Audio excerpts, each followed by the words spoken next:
हरिः ॐ। ॐ गणेश्वराय नमः। ॐ गणक्रीडाय नमः। ॐ गणनाथाय नमः। ॐ गणाधिपाय नमः। ॐ एकदंष्ट्राय नमः। ॐ वक्रतुण्डाय नमः। ॐ गजवक्त्राय नमः। ॐ महोदराय नमः। ॐ लम्बोदराय नमः। ॐ धूम्रवर्णाय नमः। ॐ विकटाय नमः। ॐ विघ्ननायकाय नमः। ॐ सुमुखाय नमः। ॐ दुर्मुखाय नमः। ॐ बुद्धाय नमः। ॐ विघ्नराजाय नमः। ॐ गजाननाय नमः। ॐ भीमाय नमः। ॐ प्रमोदाय नमः। ॐ आमोदाय नमः। ॐ सुरानन्दाय नमः। ॐ मदोत्कटाय नमः। ॐ हेरम्बाय नमः। ॐ शम्बराय नमः। ॐ शम्भवे नमः। ॐ लम्बकर्णाय नमः। ॐ महाबलाय नमः। ॐ नन्दनाय नमः। ॐ अलम्पटाय नमः। ॐ अभीरवे नमः। ॐ मेघनादाय नमः। ॐ गणञ्जयाय नमः। ॐ विनायकाय नमः। ॐ विरूपाक्षाय नमः। ॐ धीरशूराय नमः। ॐ वरप्रदाय नमः। ॐ महागणपतये नमः। ॐ बुद्धिप्रियाय नमः। ॐ क्षिप्रप्रसादनाय नमः। ॐ रुद्रप्रियाय नमः। ॐ गणाध्यक्षाय नमः। ॐ उमापुत्राय नमः। ॐ अघनाशनाय नमः। ॐ कुमारगुरवे नमः। ॐ ईशानपुत्राय नमः। ॐ मूषकवाहनाय नमः। ॐ सिद्धिप्रियाय नमः। ॐ सिद्धिपतये नमः। ॐ सिद्धाय नमः। ॐ सिद्धिविनायकाय नमः। ॐ अविघ्नाय नमः। ॐ तुम्बुरवे नमः। ॐ सिंहवाहनाय नमः। ॐ मोहिनीप्रियाय नमः। ॐ कटङ्कटाय नमः। ॐ राजपुत्राय नमः। ॐ शालकाय नमः। ॐ संमिताय नमः। ॐ अमिताय नमः। ॐ कूष्माण्डसामसम्भूतये नमः। ॐ दुर्जयाय नमः।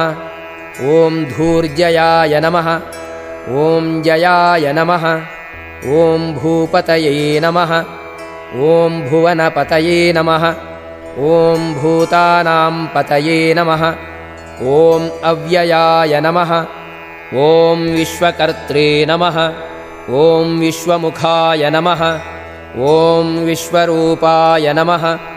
ॐ निधये नमः। ॐ घृणये नमः। ॐ कवये नमः। ॐ कवीनां वृषभाय नमः। ॐ ब्रह्मण्याय नमः। ॐ ब्रह्मणस्पतये नमः। ॐ ज्येष्ठराजाय नमः। ॐ निधिपतये नमः। ॐ निधिप्रियपतिप्रियाय नमः।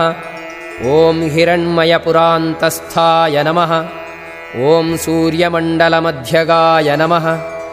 ॐ कराहतिध्वस्तसिन्धुसलिलाय नमः। ॐ पूषदन्तभिदे नमः। ॐ उमाङ्ककेलिकुतुकिने नमः।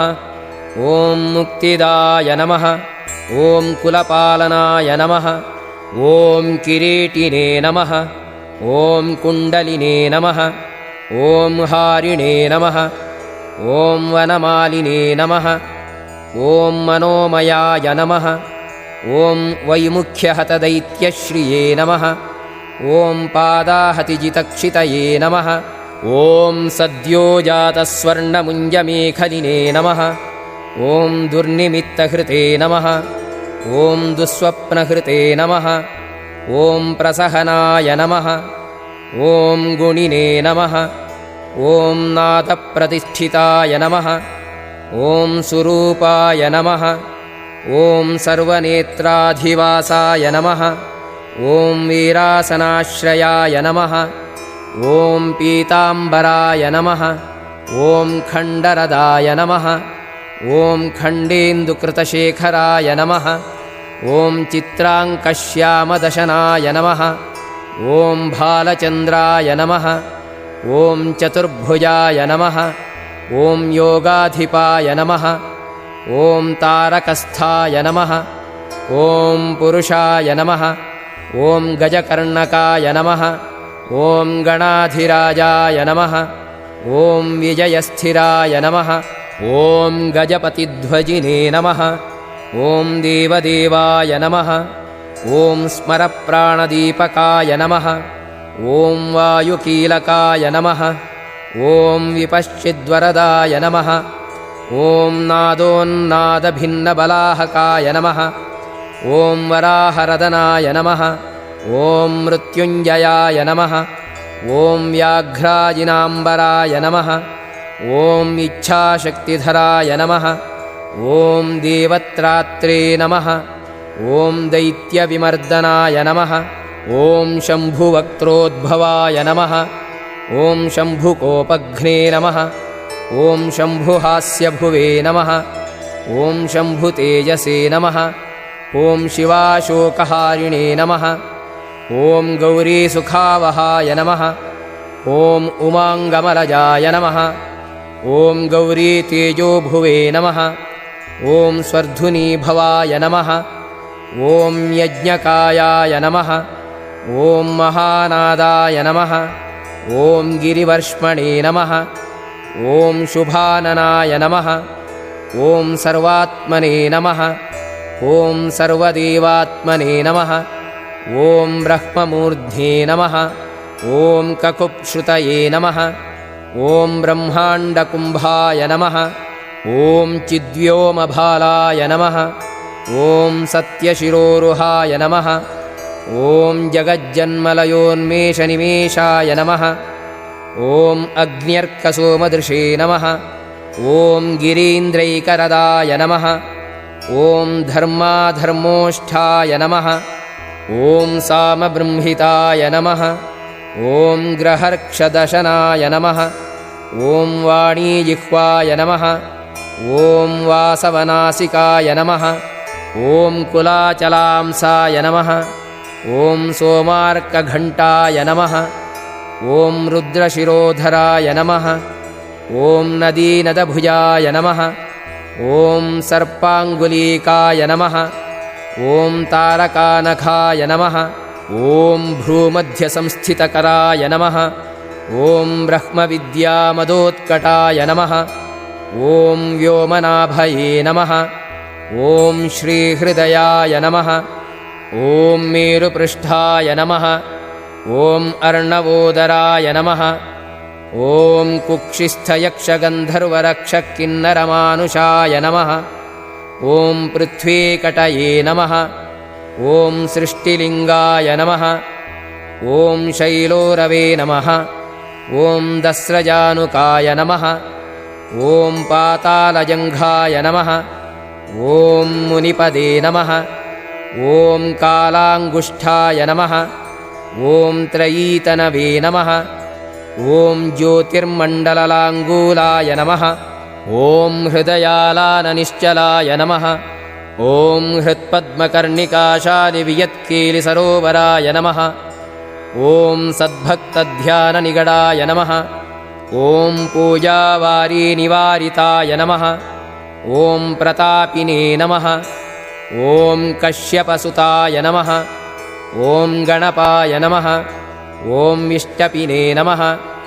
ॐ बलिने नमः। ॐ यशस्विने नमः। ॐ धार्मिकाय नमः। ॐ स्वोजसे नमः। ॐ प्रथमाय नमः। ॐ प्रथमेश्वराय नमः। ॐ चिन्तामणिद्वीपपतये नमः। ॐ कल्पद्रुमवनालयाय नमः। ॐ रत्नमण्डपमध्यस्थाय नमः। ॐ रत्नसिंहासनाश्रयाय नमः। ॐ तीव्राशिरोधृतपदाय नमः। ॐ ज्वालिनीमौलिलालिताय नमः। ॐ नन्दानन्दितपीठश्रिये नमः। ॐ भोगदाभूषितासनाय नमः। ॐ सकामदायिनीपीठाय नमः। ॐ स्फुरदुग्रासनाश्रयाय नमः। ॐ तेजोवतीशिरोरत्नाय नमः। ॐ सत्यानित्यावतंसिताय नमः। ॐ सविघ्ननाशिनीपीठाय नमः। ॐ सर्वशक्त्यम्बुजाश्रयाय नमः। ॐ लिपिपद्मासनाधाराय नमः। ॐ वह्निधामत्रयाश्रयाय नमः। ॐ उन्नतप्रपदाय नमः। ॐ गूढगुल्फाय नमः। ॐ संवृतपार्ष्णिकाय नमः। ॐ पीनजङ्घाय नमः। ॐ श्लिष्टजानवे नमः। ॐ स्थूलोरवे नमः। ॐ प्रोन्नमत्कटये नमः। ॐ निम्ननाभये नमः। ॐ स्थूलकुक्षये नमः। ॐ पीनवक्षसे नमः। ॐ बृहद्भुजाय नमः। ॐ पीनस्कन्धाय नमः। ॐ कम्बुकण्ठाय नमः। ॐ लम्बोष्ठाय नमः। ॐ लम्बनासिकाय नमः। ॐ भग्नवामरदाय नमः। ॐ तुङ्गसव्यदन्ताय नमः। ॐ महाहनवे नमः। ॐ ह्रस्वनेत्रत्रयाय नमः। ॐ शूर्पकर्णाय नमः। ॐ निबिडमस्तकाय नमः। ॐ स्तबकाकारकुम्भाग्राय नमः। ॐ रत्नमौलये नमः। ॐ निरङ्कुशाय नमः। ॐ सर्पहारकटीसूत्राय नमः। ॐ सर्पयज्ञोपवीतवते नमः। ॐ सर्पकोटीरकटकाय नमः। ॐ सर्पग्रैवेयकाङ्गदाय नमः। ॐ सर्पकक्ष्योदराबन्धाय नमः। ॐ सर्पराजोत्तरीयकाय नमः। ॐ रक्ताय नमः। ॐ रक्ताम्बरधराय नमः। ॐ रक्तमाल्यविभूषणाय नमः। ॐ रक्तेक्षणाय नमः। ॐ रक्तकराय नमः। ॐ रक्तताल्वोष्ठपल्लवाय नमः। ॐ श्वेताय नमः। ॐ श्वेताम्बरधराय नमः। ॐ श्वेतमाल्यविभूषणाय नमः। ॐ श्वेतातपत्ररुचिराय नमः। ॐ श्वेतचामरवीजिताय नमः। ॐ सर्वावयवसम्पूर्णसर्वलक्षणलक्षिताय नमः। ॐ सर्वाभरणशोभाढ्याय नमः। ॐ सर्वशोभासमन्विताय नमः। ॐ सर्वमङ्गलमाङ्गल्याय नमः। ॐ सर्वकारणकारणाय नमः। ॐ सर्वदैककराय नमः। ॐ शार्ङ्गिणे नमः। ॐ बीजापूरिणे नमः। ॐ गदाधराय नमः। ॐ इक्षुचापधराय नमः। ॐ शूलिने नमः। ॐ चक्रपाणये नमः। ॐ सरोजभृते नमः। ॐ पाशिने नमः। ॐ धृतोत्पलाय नमः। ॐ शालीमञ्जरीभृते नमः। ॐ स्वदन्तभृते नमः। ॐ कल्पवल्लीधराय नमः। ॐ विश्वाभयदैककराय नमः। ॐ वशिने नमः। ॐ अक्षमालाधराय नमः। ॐ ज्ञानमुद्रावते नमः। ॐ मुद्गरायुधाय नमः। ॐ पूर्णपात्रिणे नमः। ॐ कम्बुधराय नमः। ॐ विधृतालिसमुद्गकाय नमः। ॐ मातुलिङ्गधराय नमः। ॐ चूतकलिकाभृते नमः। ॐ कुठारवते नमः। ॐ पुष्करस्थस्वर्णघटीपूर्णरत्नाभिवर्षकाय नमः। ॐ भारतीसुन्दरीनाथाय नमः। ॐ विनायकरतिप्रियाय नमः। ॐ महालक्ष्मीप्रियतमाय नमः। ॐ सिद्धलक्ष्मीमनोरमाय नमः। ॐ रमारमेशपूर्वाङ्गाय नमः। ॐ दक्षिणोमामहेश्वराय नमः। ॐ महीवराहवामाङ्गाय नमः। ॐ रतिकन्दर्पपश्चिमाय नमः। ॐ आमोदमोदजननाय नमः। ॐ सप्रमोदप्रमोदनाय नमः। ॐ समेधितसमृद्धिश्रिये नमः। ॐ ऋद्धिसिद्धिप्रवर्तकाय नमः। ॐ दत्तसौमुख्यसुमुखाय नमः। ॐ कान्तिकन्दलिताश्रयाय नमः ॐ मदनावत्याश्रिताङ्घ्रये नमः ॐ कृत्तदौर्मुख्यदुर्मुखाय नमः ॐ विघ्नसम्पल्लवोपघ्नाय नमः ॐ सेवोन्निद्रमदद्रवाय नमः ॐ विघ्नकृन्निघ्नचरणाय नमः ॐ द्राविणीशक्तिसत्कृताय नमः ॐ तीव्राप्रसन्ननयनाय नमः ॐ ज्वालिनीपालितैकदृशे नमः ॐ मोहिनीमोहनाय नमः ॐ भोगदायिनी कान्तिमण्डिताय नमः ॐ कामिनीकान्तवक्त्रश्रिये नमः ॐ अधिष्ठितवसुन्धराय नमः ॐ वसुन्धरामदोन्नद्धमहाशङ्खनिधिप्रभवे नमः ॐ नमद्वसुमतीमौलिमहापद्मनिधिप्रभवे नमः ॐ सर्वसद्गुरुसंसेव्याय नमः ॐ शोचिष्केशहृदाश्रयाय नमः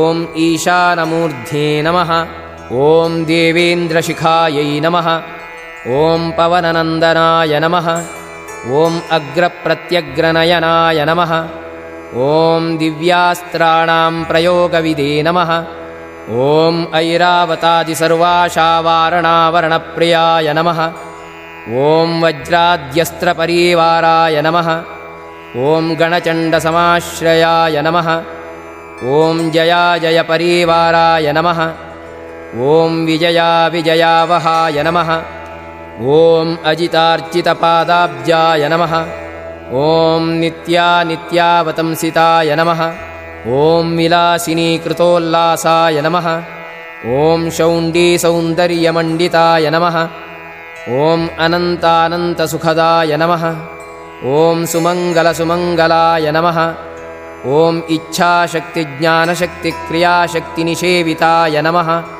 ॐ सुभगासंश्रितपदाय नमः ॐ ललिताललिताश्रयाय नमः ॐ कामिनीकामनाय नमः ॐ काममालिनीकेलिलालिताय नमः ॐ सारस्वत्याश्रयाय नमः ॐ गौरीनन्दनाय नमः ॐ श्रीनिकेतनाय नमः ॐ गुरुगुप्तपदाय नमः ॐ वाचासिद्धाय नमः ॐ वागीश्वरीपतये नमः ॐ नलिनीकामुकाय नमः ॐ वामारामाय नमः ॐ ज्येष्ठामनोरमाय नमः ॐ रौद्रे मुद्रितपादाब्जाय नमः ॐ हुम्बीजाय नमः ॐ तुङ्गशक्तिकाय नमः ॐ विश्वादिजननत्राणाय नमः ॐ स्वाहाशक्तये नमः ॐ सकीलकाय नमः ॐ अमृताब्धिकृतावासाय नमः ॐ मदघूर्णितलोचनाय नमः ॐ उच्छिष्टगणाय नमः ॐ उच्छिष्टगणेशाय नमः ॐ गणनायकाय नमः ॐ सार्वकालिकसंसिद्धये नमः ॐ नित्यशैवाय नमः ॐ दिगम्बराय नमः ॐ अनपायाय नमः ॐ अनन्तदृष्टये नमः ॐ अप्रमेयाय नमः ॐ अजरामराय नमः ॐ अनाविलाय नमः ॐ अप्रतिरथाय नमः ॐ अह्यच्युताय नमः ॐ अमृताय नमः ॐ अक्षराय नमः ॐ अप्रतर्क्याय नमः ॐ अक्षयाय नमः ॐ अजय्याय नमः ॐ अनाधाराय नमः ॐ अनामयाय नमः ॐ अमलाय नमः ॐ अमोघसिद्धये नमः ॐ अद्वैताय नमः ॐ अघोराय नमः ॐ अप्रमिताननाय नमः ॐ अनाकाराय नमः ॐ अब्धिभूम्यग्निबलघ्नाय नमः ॐ अव्यक्तलक्षणाय नमः ॐ आधारपीठाय नमः ॐ आधाराय नमः ॐ आधाराधेयवर्जिताय नमः ॐ आखुकेतनाय नमः ॐ आशापूरकाय नमः ॐ आखुमहारथाय नमः ॐ इक्षुसागरमध्यस्थाय नमः ॐ इक्षुभक्षणलालसाय नमः ॐ इक्षुचापातिरेकश्रिये नमः ॐ इक्षुचापनिषेविताय नमः ॐ इन्द्रगोपसमानश्रिये नमः ॐ इन्द्रनीलसमद्युतये नमः ॐ इन्दीवरदलश्यामाय नमः ॐ इन्दुमण्डलनिर्मलाय नमः ॐ इद्मप्रियाय नमः ॐ इडाभागाय नमः ॐ इराधाम्ने नमः ॐ इन्दिराप्रियाय नमः ॐ इक्ष्वाकुविघ्नविध्वंसिने नमः ॐ इति कर्तव्यतेप्सिताय नमः ॐ ईशानमौलये नमः ॐ ईशानाय नमः ॐ ईशानसुताय नमः ॐ ईतिघ्ने नमः ॐ ईशणात्रयकल्पान्ताय नमः ॐ ईहामात्रविवर्जिताय नमः ॐ उपेन्द्राय नमः ॐ उडुभृन्मौलये नमः ॐ उण्डेरकबलिप्रियाय नमः ॐ उन्नताननाय नमः ॐ उत्तुङ्गाय नमः ॐ उदारत्रिदशाग्रण्यै नमः ॐ ऊर्जस्वते नमः ॐ ऊष्मलमदाय नमः ॐ ऊहापोहदुरासदाय नमः ॐ ऋग्यजुस्सामसम्भूतये नमः ॐ ऋद्धिसिद्धिप्रदायकाय नमः ॐ ऋजुचित्तैकसुलभाय नमः ॐ ऋणत्रयविमोचकाय नमः ॐ लुप्तविघ्नाय स्वभक्तानां नमः ॐ लुप्तशक्तये सुरद्विषां नमः ॐ लुप्तश्रिये विमुखार्चानां नमः ॐ लूतविस्फोटनाशनाय नमः ॐ एकारपीठमध्यस्थाय नमः ॐ एकपादकृतासनाय नमः ॐ येजिताखिलदैत्यश्रिये नमः ॐ येधिताखिलसंश्रयाय नमः ॐ ऐश्वर्यनिधये नमः ॐ ऐश्वर्याय नमः ॐ ऐहिकामुष्मिकप्रदाय नमः ॐ ऐरम्मदसमोन्मेषाय नमः ॐ ऐरावतिनिभाननाय नमः ॐ ओङ्कारवाच्याय नमः ॐ ओङ्काराय नमः ॐ ओजस्वते नमः ॐ ओषधीपतये नमः ॐ औदार्यनिधये नमः ॐ औद्धत्यधुर्याय नमः ॐ औन्नत्यनिस्वनाय नमः ॐ अङ्कुशाय सुरनागानां नमः ॐ अङ्कुशाय सुरविद्विषां नमः ॐ अहः समस्तविसर्गान्तपदेषु परिकीर्तिताय नमः ॐ कमण्डलुधराय नमः ॐ कल्पाय नमः ॐ कपर्दिने नमः ॐ कलभाननाय नमः ॐ कर्मसाक्षिणे नमः ॐ कर्मकर्त्रे नमः ॐ कर्माकर्मफलप्रदाय नमः ॐ कदम्बगोलकाकाराय नमः ॐ कूष्माण्डगणनायकाय नमः ॐ कारुण्यदेहाय नमः ॐ कपिलाय नमः ॐ कथकाय नमः ॐ कटिसूत्रभृते नमः ॐ खर्वाय नमः ॐ खड्गप्रियाय नमः ॐ खड्गखान्तान्तस्थाय नमः ॐ खनिर्मलाय नमः ॐ खल्वाटशृङ्गनिलयाय नमः ॐ खट्वाङ्गिने नमः ॐ खदुरासदाय नमः ॐ गुणाढ्याय नमः ॐ गहनाय नमः ॐ गस्थाय नमः ॐ गद्यपद्यसुधार्णवाय नमः ॐ गद्यगानप्रियाय नमः ॐ गर्जाय नमः ॐ गीतगीर्वाणपूर्वजाय नमः ॐ गुह्याचाररताय नमः ॐ गुह्याय नमः ॐ गुह्यागमनिरूपिताय नमः ॐ गुहाशयाय नमः ॐ गुहाब्धिस्थाय नमः ॐ गुरुगम्याय नमः ॐ गुरोर्गुरवे नमः ॐ घण्टाघर्घरिकामालिने नमः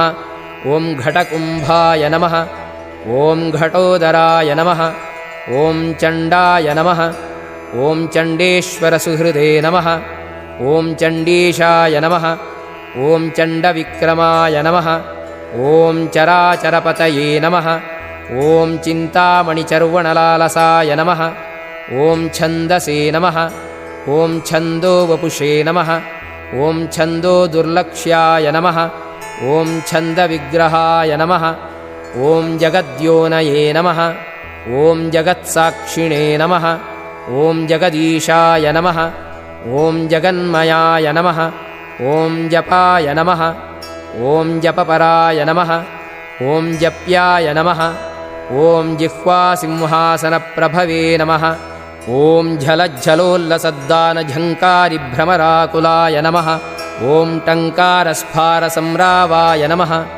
ॐ टङ्कारमणिनूपुराय नमः ॐ ठद्वये पल्लवान्तस्थसर्वमन्त्रैकसिद्धिदाय नमः ॐ डिण्डिमुण्डाय नमः ॐ डाकिनीशाय नमः ॐ डामराय नमः ॐ डिण्डिमप्रियाय नमः ॐ ढक्कानिनादमुदिताय नमः ॐ ढौकाय नमः ॐ ढुण्डिविनायकाय नमः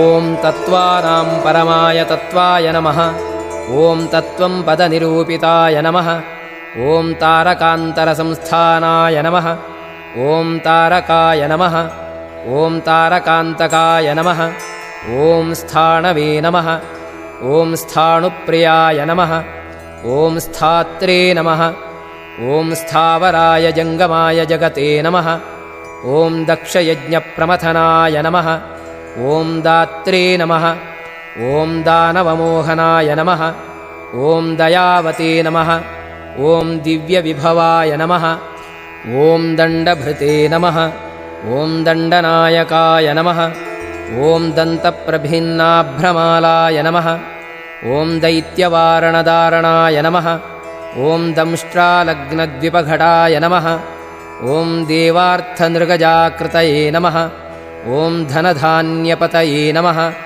ॐ धन्याय नमः ॐ धनदाय नमः ॐ धरणीधराय नमः ॐ ध्यानैकप्रकटाय नमः ॐ ध्येयाय नमः ॐ ध्यानाय नमः ॐ ध्यानपरायणाय नमः ॐ नन्द्याय नमः ॐ नन्दिप्रियाय नमः ॐ नादाय नमः ॐ नादमध्यप्रतिष्ठिताय नमः ॐ निष्कलाय नमः ॐ निर्मलाय नमः ॐ नित्याय नमः ॐ नित्यानित्याय नमः ॐ निरामयाय नमः ॐ परस्मै व्योम्ने नमः ॐ परस्मै धाम्ने नमः ॐ परमात्मने नमः ॐ परस्मै पदाय नमः ॐ परात्पराय नमः ॐ पशुपतये नमः ॐ पशुपाशविमोचकाय नमः ॐ पूर्णानन्दाय नमः ॐ परानन्दाय नमः ॐ पुराणपुरुषोत्तमाय नमः ॐ पद्मप्रसन्ननयनाय नमः ॐ प्रणताज्ञानमोचनाय नमः ॐ प्रमाणप्रत्ययातीताय नमः ॐ प्रणतार्तिनिवारणाय नमः ॐ फलहस्ताय नमः ॐ फणिपतये नमः ॐ फेत्काराय नमः ॐ फाणितप्रियाय नमः ॐ बाणार्चिताङ्घ्रियुगलाय नमः ॐ बालकीलिकुतूहलिने नमः ॐ ब्रह्मणे नमः ॐ ब्रह्मार्चितपदाय नमः ॐ ब्रह्मचारिणे नमः ॐ बृहस्पतये नमः ॐ बृहत्तमाय नमः ॐ ब्रह्मपराय नमः ॐ ब्रह्मण्याय नमः ॐ ब्रह्मवित्प्रियाय नमः ॐ बृहन्नादाग्र्यचीत्काराय नमः ॐ ब्रह्माण्डावलिमेखलाय नमः ॐ भ्रूक्षेपदत्तलक्ष्मीकाय नमः ॐ भर्गाय नमः ॐ भद्राय नमः ॐ भयापहाय नमः ॐ भगवते नमः ॐ भक्तिसुलभाय नमः ॐ भूतिदाय नमः ॐ भूतिभूषणाय नमः ॐ भव्याय नमः ॐ भूतालयाय नमः ॐ भोगदात्रे नमः ॐ भ्रूमध्यगोचराय नमः ॐ मन्त्राय नमः ॐ मन्त्रपतये नमः ॐ मन्त्रिणे नमः ॐ मदमत्तमनोरमाय नमः ॐ मेखलावते नमः ॐ मन्दगतये नमः ॐ मतिमत्कमलेक्षणाय नमः ॐ महाबलाय नमः ॐ महावीर्याय नमः ॐ महाप्राणाय नमः ॐ महामनसे नमः ॐ यज्ञाय नमः ॐ यज्ञपतये नमः ॐ यज्ञगोप्त्रे नमः ॐ यज्ञफलप्रदाय नमः ॐ यशस्कराय नमः ॐ योगगम्याय नमः ॐ याज्ञिकाय नमः ॐ याजकप्रियाय नमः ॐ रसाय नमः ॐ रसप्रियाय नमः ॐ रस्याय नमः ॐ रञ्जकाय नमः ॐ रावणार्चिताय नमः ॐ रक्षोरक्षाकराय नमः ॐ रत्नगर्भाय नमः ॐ राज्यसुखप्रदाय नमः ॐ लक्षाय नमः ॐ लक्ष्यप्रदाय नमः ॐ लक्ष्याय नमः ॐ लयस्थाय नमः ॐ लड्डुकप्रियाय नमः ॐ लानप्रियाय नमः ॐ लास्यपराय नमः ॐ लाभकृल्लोकविश्रुताय नमः ॐ वरेण्याय नमः ॐ वह्निवदनाय नमः ॐ वन्द्याय नमः ॐ वेदान्तगोचराय नमः ॐ विकर्त्रे नमः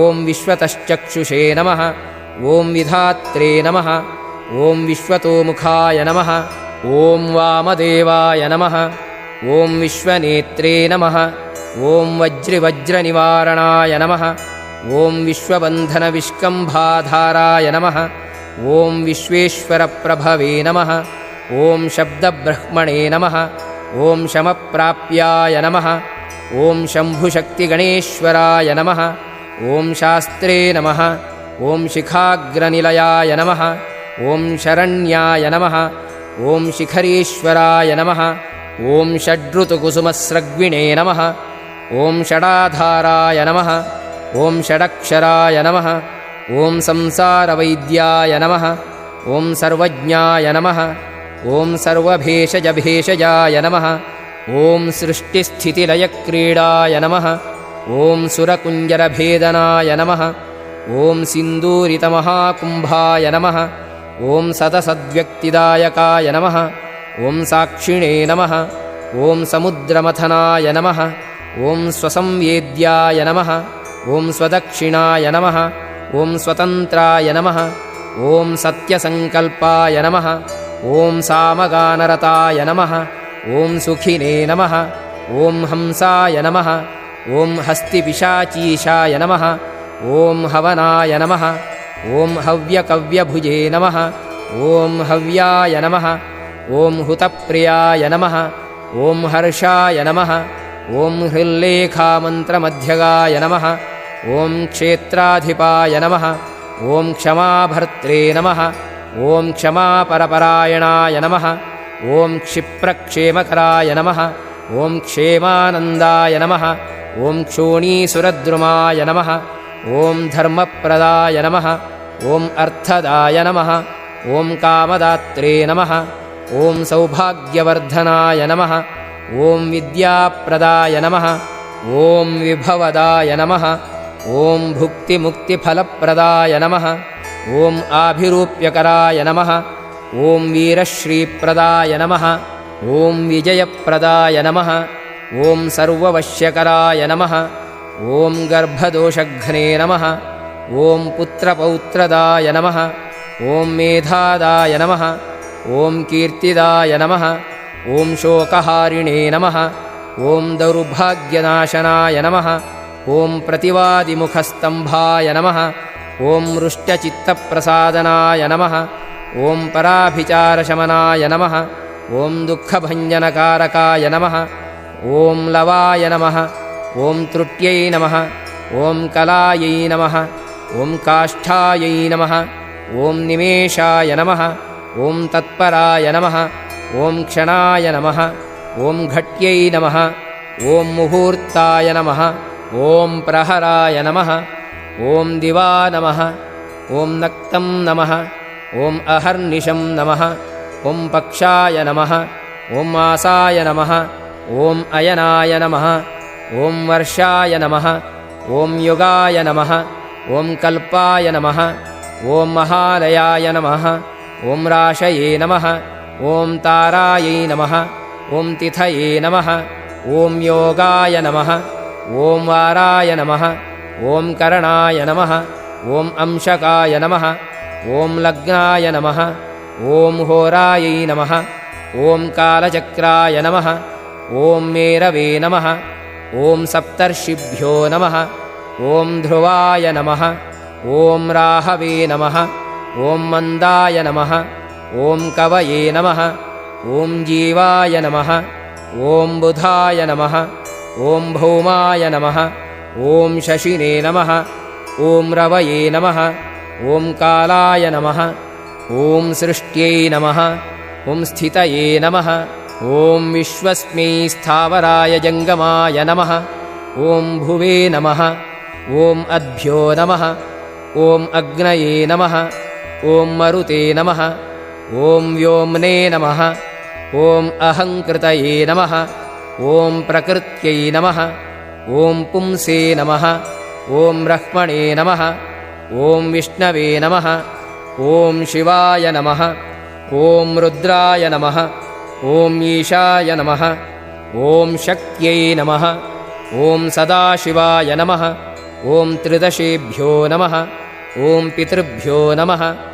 ॐ सिद्धेभ्यो नमः ॐ यक्षेभ्यो नमः ॐ रक्षोभ्यो नमः ॐ किन्नरेभ्यो नमः ॐ साध्येभ्यो नमः ॐ विद्याधरेभ्यो नमः ॐ भूतेभ्यो नमः ॐ मनुष्येभ्यो नमः ॐ पशुभ्यो नमः ॐ खगेभ्यो नमः ॐ समुद्रेभ्यो नमः ॐ सरिद्भ्यो नमः ॐ शैलेभ्यो नमः ॐ भूताय नमः ॐ भव्याय नमः ॐ भवोद्भवाय नमः ॐ साङ्ख्याय नमः ॐ पातञ्जलाय नमः ॐ योगाय नमः ॐ पुराणेभ्यो नमः ॐ श्रुत्यै नमः ॐ स्मृत्यै नमः ॐ वेदाङ्गेभ्यो नमः ॐ सदाचाराय नमः ॐ मीमांसायै नमः ॐ न्यायविस्तराय नमः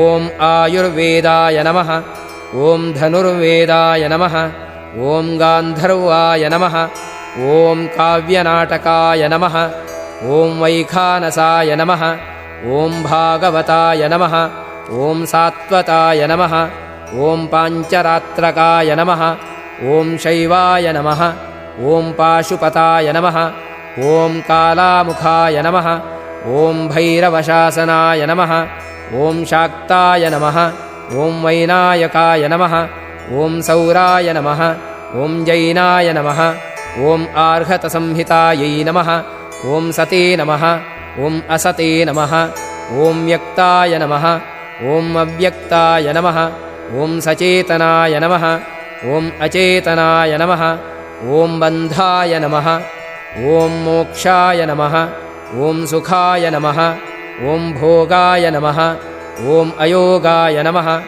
ॐ सत्याय नमः ॐ अणवे नमः ॐ महते नमः ॐ स्वस्ति नमः ॐ हुं नमः ॐ फण् नमः ॐ स्वधा नमः ॐ स्वाहा नमः ॐ श्रौषण् नमः ॐ वौषण् नमः ॐ वषण् नमः ॐ नमो नमः ॐ ज्ञानाय नमः ॐ विज्ञानाय नमः ॐ आनन्दाय नमः ॐ बोधाय नमः ॐ संविदे नमः ॐ शमाय नमः ॐ यमाय नमः ॐ एकस्मै नमः ॐ एकाक्षराधाराय नमः ॐ एकाक्षरपरायणाय नमः ॐ एकाग्रधिये नमः ॐ एकवीराय नमः ॐ एकानेकस्वरूपधृते नमः ॐ द्विरूपाय नमः ॐ द्विभुजाय नमः ॐ द्व्यक्षाय नमः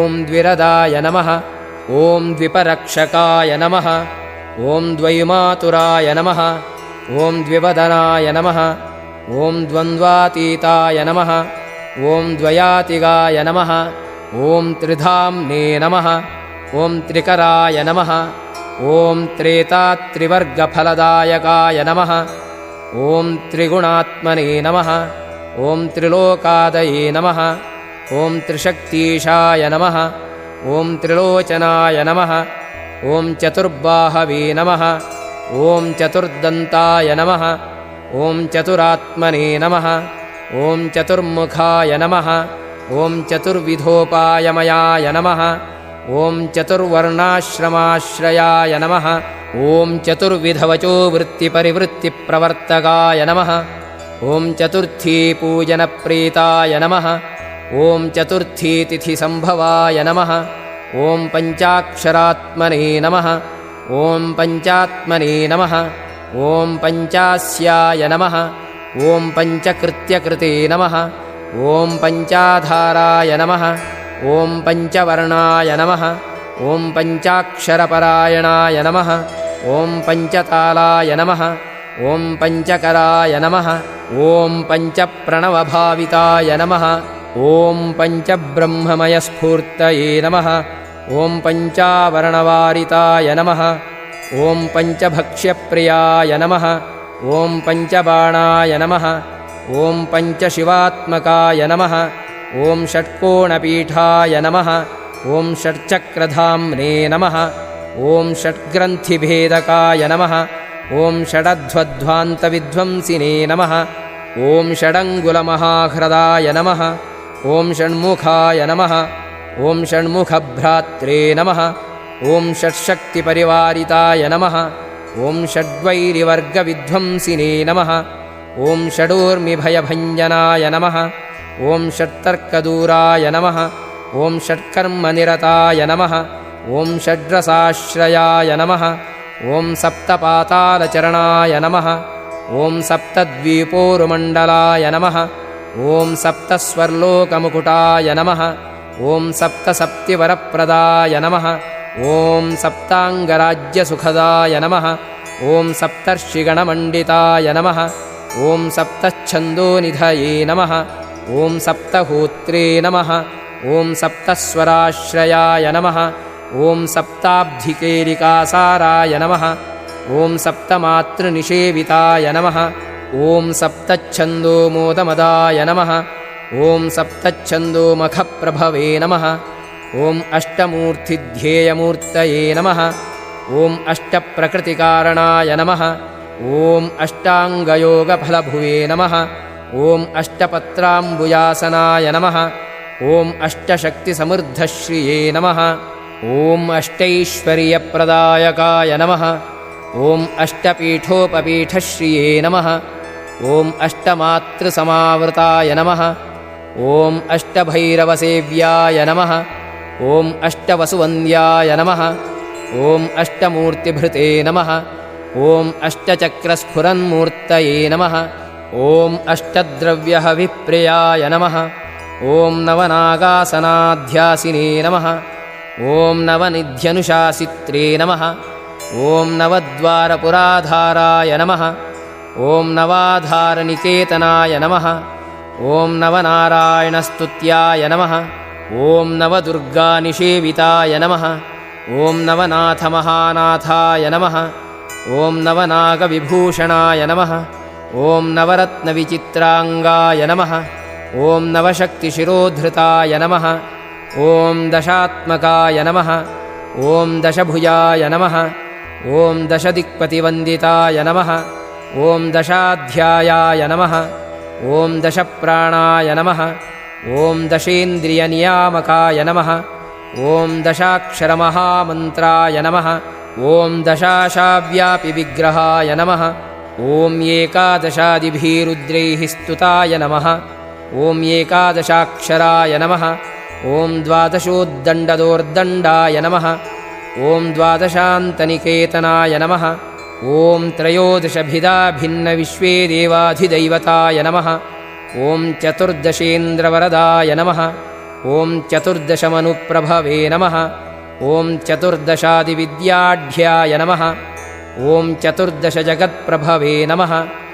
ॐ सामपञ्चदशाय नमः ॐ पञ्चदशीशीतांशुनिर्मलाय नमः ॐ षोडशाधारनिलयाय नमः ॐ षोडशस्वरमात्रकाय नमः ॐ षोडशान्तपदावासाय नमः ॐ षोडशेन्दुकलात्मकाय नमः ॐ कलासप्तदश्यै नमः ॐ सप्तदशाय नमः ॐ सप्तदशाक्षराय नमः ॐ अष्टादशद्वीपपतये नमः ॐ अष्टादशपुराणकृते नमः ॐ अष्टादशौषधीसृष्टये नमः ॐ अष्टादशविधिस्मृताय नमः ॐ अष्टादशलिपिव्यष्टिसमष्टिज्ञानकोविदाय नमः ॐ एकविंशाय पुंसे नमः ॐ एकविंशत्यङ्गुलिपल्लवाय नमः ॐ चतुर्विंशतितत्त्वात्मने नमः ॐ पञ्चविंशाख्यपूरुषाय नमः ॐ सप्तविंशतितारेशाय नमः ॐ सप्तविंशतियोगकृते नमः ॐ द्वात्रिंशद्भैरवाधीशाय नमः ॐ चतुस्त्रिंशन्महाह्रदाय नमः ॐ षट्त्रिंशत्तत्त्वसम्भूतये नमः ॐ अष्टात्रिंशत्कलातनवे नमः ॐ नवदेकोनपञ्चाशन्मरुद्वर्गनिरर्गलाय नमः ॐ पञ्चाशदक्षरश्रेण्यै नमः ॐ पञ्चाशद्रुद्रविग्रहाय नमः ॐ पञ्चाशद्विष्णुशक्तीशाय नमः ॐ पञ्चाशन्मात्रकालयाय नमः ॐ द्विपञ्चाशद्वपुश्रेणये नमः ॐ त्रिषष्ट्यक्षरसंश्रयाय नमः ॐ चतुष्षष्ट्यर्णनिर्णेत्रे नमः ॐ चतुष्षष्टिकलानिधये नमः ॐ चतुष्षष्टिमहासिद्धयोगिनीवृन्दवन्दिताय नमः ॐ अष्टषष्टिमहातीर्थक्षेत्रभैरवभावनाय नमः ॐ चतुर्नवतिमन्त्रात्मने नमः ॐ षण्णवत्यधिकप्रभवे नमः ॐ शतानन्दाय नमः ॐ शतधृतये नमः ॐ शतपत्रायतेक्षणाय नमः ॐ शतानीकाय नमः ॐ शतमखाय नमः ॐ शतधारावरायुधाय नमः ॐ सहस्रपत्रनिलयाय नमः ॐ सहस्रफणभूषणाय नमः ॐ सहस्रशीर्ष्णीपुरुषाय नमः ॐ सहस्राक्षाय नमः ॐ सहस्रपदे नमः ॐ सहस्रनामसंस्तुत्याय नमः ॐ सहस्राक्षबलापहाय नमः ॐ दशसाहस्रफणभृत्फणिराजकृतासनाय नमः ॐ अष्टाशीतिसहस्राद्यमहर्षिस्तोत्रयन्त्रिताय नमः ॐ लक्षाधीशप्रियाधाराय नमः ॐ लक्षाधारमनोमयाय नमः ॐ चतुर्लक्षप्रकाशिताय नमः ॐ चतुर्लक्षजपप्रीताय नमः ॐ चतुरशीतिलक्षाणां जीवानां देहसंस्थिताय नमः ॐ कोटिसूर्यप्रतीकाशाय नमः ॐ कोटिचन्द्रांशुनिर्मलाय नमः ॐ शिवाभवाध्युष्टकोटिविनायकधुरन्धराय नमः ॐ सप्तकोटिमहामन्त्रमन्त्रितावयवद्युतये नमः ॐ त्रयास्त्रिंशत्कोटिसुरश्रेणीप्रणतपादुकाय नमः ॐ अनन्तनाम्ने नमः ॐ अनन्तश्रिये नमः ॐ अनन्तानन्तसौख्यदाय नमः ॐ विश्वम्भररूपिश्रीपरमात्मने नमः हरिः ॐ